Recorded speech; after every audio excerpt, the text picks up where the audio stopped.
We're on Baba Batra, Parak Aleph, Mishnah Bab, sixth Mishnah in the first chapter. Baba Sachet Baba Batra. We're going to learn about Din Chaluka. Let's say people have a partnership or people have a shared property.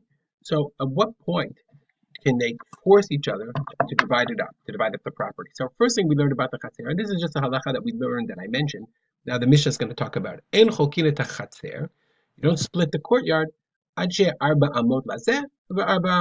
Each person has to have 4 square amot. Now, I didn't realize this. The Bartanura says, okay, they can force them, but it has to be, everyone has to have 4 amot. Chutz min haptachim.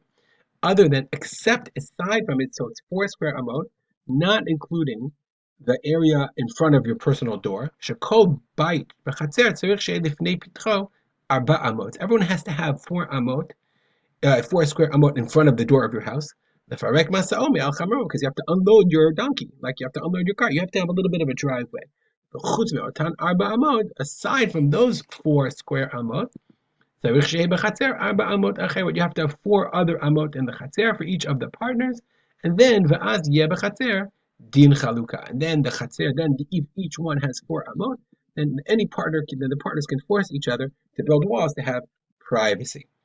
Let's say 2 partners own a field together and they want to split it up. So one wants to split it up. You can't coerce your partner to split up the field. Unless you have enough area to plant 9 kav. How much is 9 kav? I don't really know, but the Kahati says it's 3,750 square amot. Rabbi Yehuda says, Rabbi Yehuda Omer, not 9 kavs, but 9 half kavs, 4.5 kav.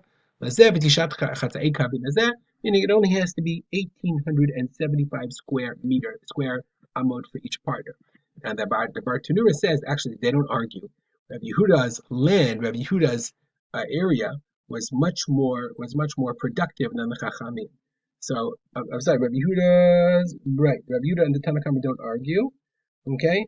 And what Rabbi Yehuda's land was more productive, and what Rabbi Yehuda could produce in 1,800 square amot, the Chachamim needed in their area, wherever the Tanna Kamma lived, they had to have 3,750 square amot. Whatever, the Gemara says they don't argue. Below Tagina, and moreover, they can't split if 2 partners share a garden. It has to be enough area to grow half a kav, which is 208 1/3 square amot. Rabbi Akiva says beit rova, not half a kav, a quarter of a kav, which is 104.16 square amot for each partner. Okay, that's for a garden. All this is difficult for us to really understand because we don't deal in amot and we don't live in those times, but we're learning the Mishnah. What if they had a building? They shared a building together. Below it, if they had a palace. Below it, Moran. A Moran, there are different kinds of palaces. The Kahati says a Moran, okay, is Armon, another kind of palace. Different kinds of halls, some kind of like a traklin is some kind of tower or Moran. So let's say they own this tower together, or a dovecote, right, where they grow where birds were raised. Let's say they owned a garment together, or a bathhouse, or an olive press. So of all of these people, they shared these things together. One of them says, "Listen, I can't stand you anymore. I want to break up our partnership. I want my half. You take your half." So that he can coerce the other guy to split it. They can't force them until and unless there's enough for each one. What is kedei lazeh? How much is each one? This is the rule. Kol sheyechalek ushmo alav chokin. If you divide it up, if you take the dovecote, if you take the where the birds are, you split it up.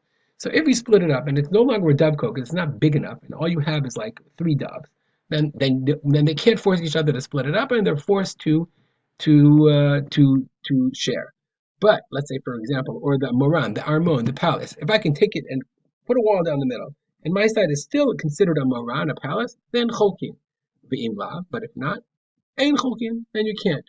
Matai, when is this law true? Bizman she'ein shnehem rotzim, when they don't both want to. Meaning, if one partner is trying to force the other to split it, then these rules apply.